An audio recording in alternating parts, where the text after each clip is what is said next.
problema del paro y en general de las crisis sociológicas de la sociedad industrial avanzada, en tanto que problema filosófico, es decir, de valores. El enunciado es Del paro al ocio, ensayo que se debe a la pluma de Luis Racionero. Buenas noches y bienvenido, Luis. Buenas noches.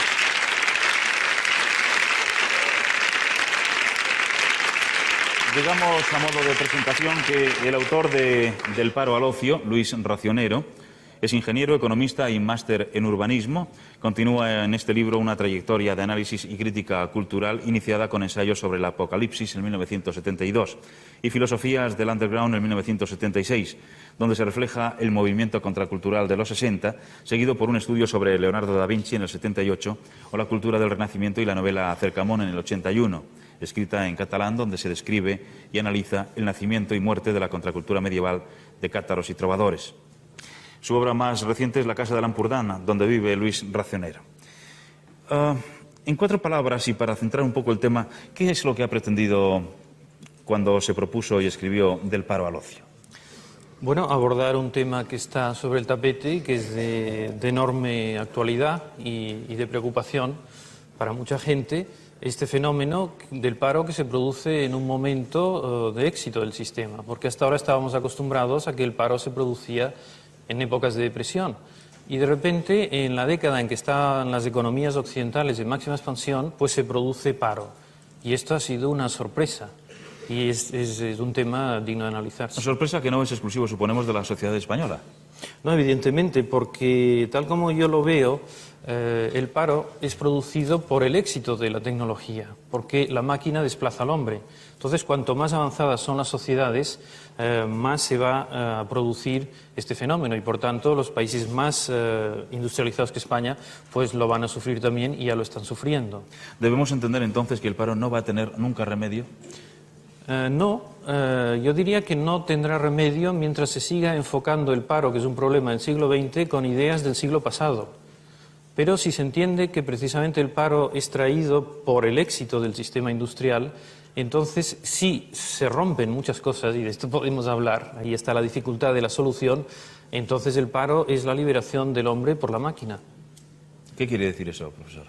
Bien, quiere decir que si antes el 80% de la gente en 1900, por ejemplo, en España, trabajaba en la agricultura, ahora hay un 20%, quizá un 15% trabajando en la agricultura, porque la mecanización ha permitido que con mucha menos gente se haga lo mismo, o más, o se produzca más.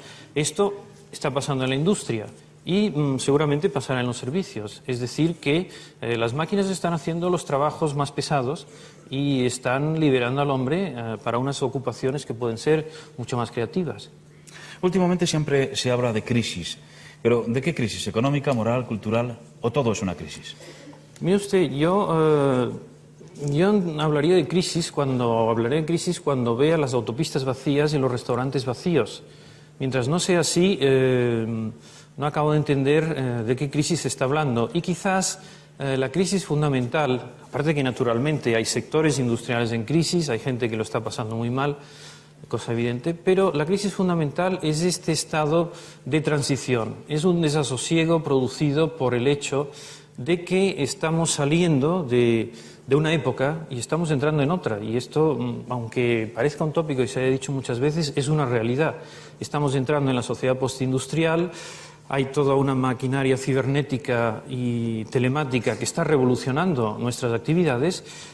Y hay toda una serie de amenazas y peligros nucleares, ecológicos, que crean un estado de desasosiego porque la gente somos, por naturaleza, conservadores en el sentido de que nos gusta movernos en lo que conocemos. Y ante lo desconocido, y ahora el siglo XX tiene mucho desconocido por delante, pues nos sentimos inquietos y entonces llamamos a esto crisis. Usted, profesor, afirma que en las postrimerías del siglo XX han surgido 2 contradicciones en las sociedades industriales avanzadas. ¿Cuáles son concretamente?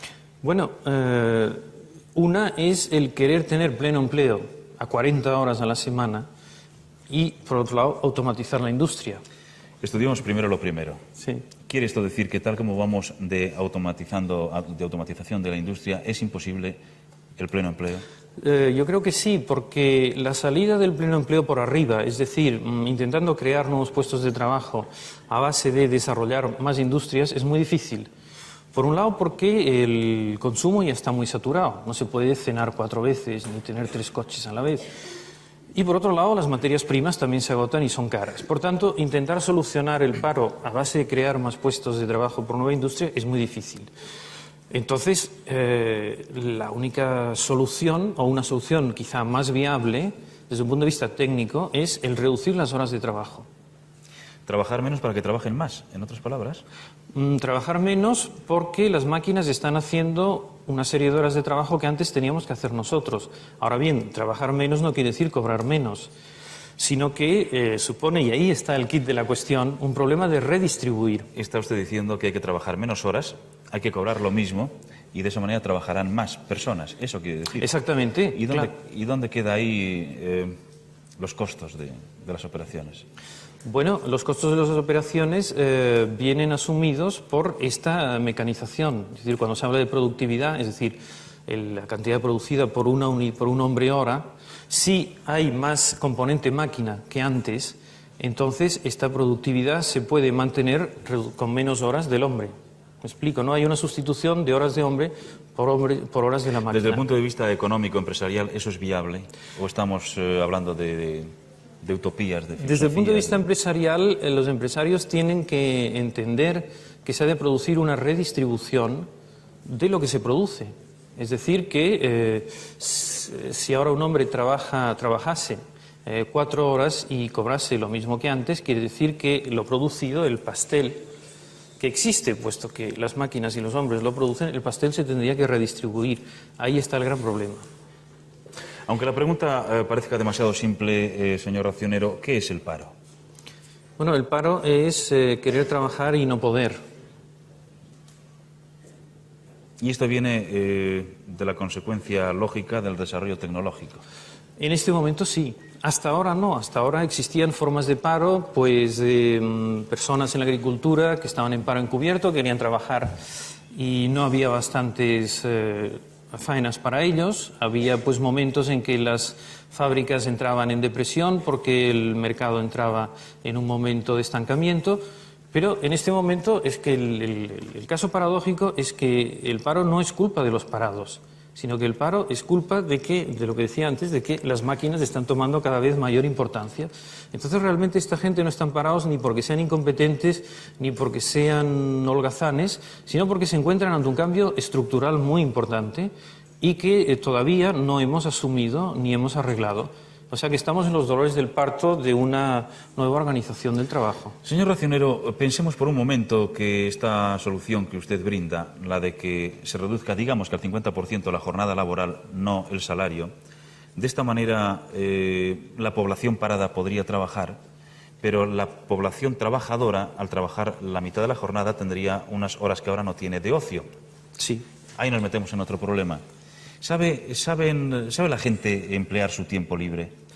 Yo creo que sí, porque, vamos, me parece que es más fácil que con una educación adecuada, con una mentalización en las escuelas, se dé a las personas, a los jóvenes que ahora crecen, una serie de aperturas, de sensibilidad y de mentalidad para poderse ocupar en toda una serie de hobbies y de aficiones.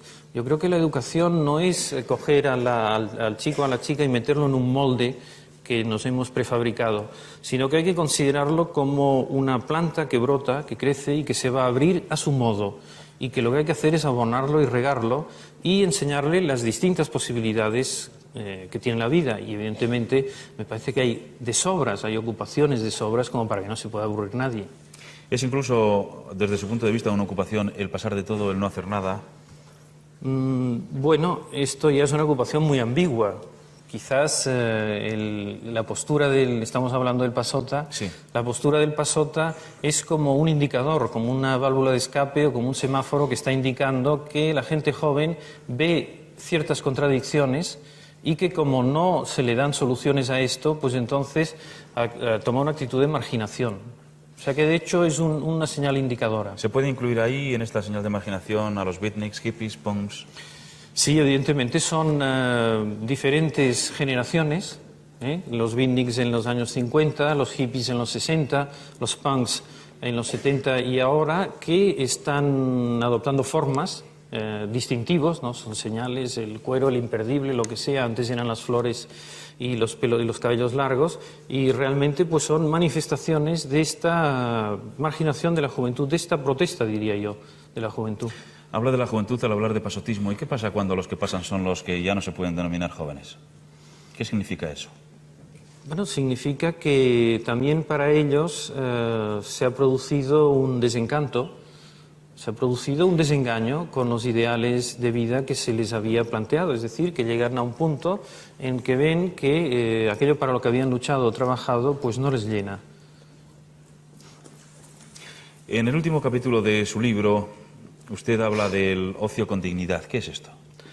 Bueno, que hay distintas clases de ocio, naturalmente, y que uno de los ideales de los humanistas, tanto en la antigüedad como en el Renacimiento, era que la actividad fundamental de la persona humana era la contemplación. Es decir, la acción es muy necesaria porque evidentemente todos tenemos la obligación de trabajar, porque nos hemos de mantener, porque recibimos de la sociedad una serie de beneficios y nosotros hemos de aportar unas horas de trabajo. De esto no se ha de librar nadie.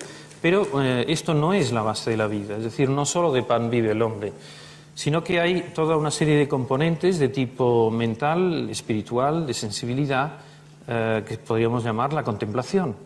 Y este sería el ocio con dignidad, es decir, el ocio ocupado en desarrollar las potencialidades humanas, desarrollar la dignidad del hombre.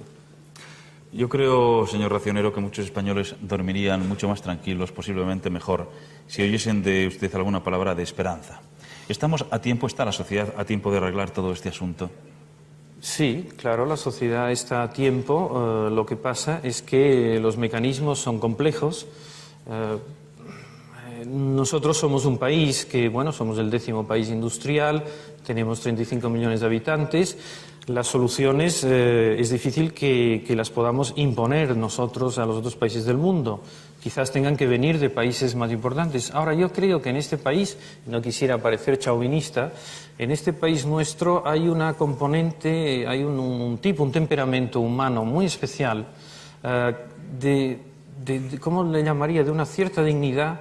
No sé, para explicarlo solo se me ocurre aquella anécdota de una vez que estaba el rey Alfonso XII, Alfonso XIII, cazando en el coto de Doñana, se perdió a caballo y se encontró con un campesino con boina, llevaba las alforjas, el burro, y le pidió que le llevase hasta el cortijo donde se tenía que reunir con todos los demás monteros.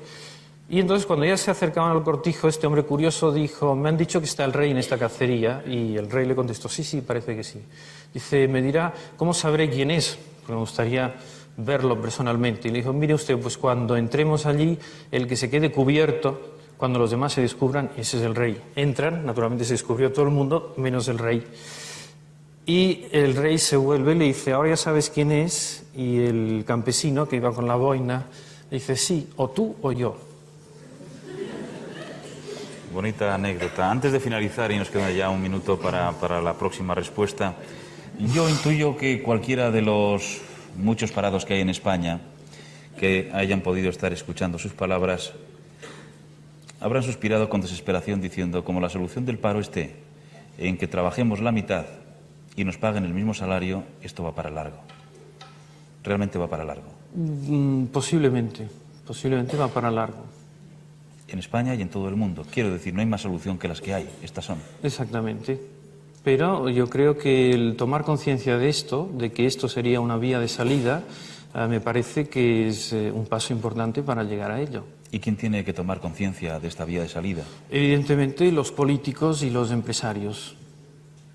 Esperemos que esta noche no hayan decidido ver la primera cadena, no hayan salido a cenar, o si hacen cualquiera de las dos cosas, alguien les cuente lo que usted ha contado. Muchas gracias. Muchas gracias.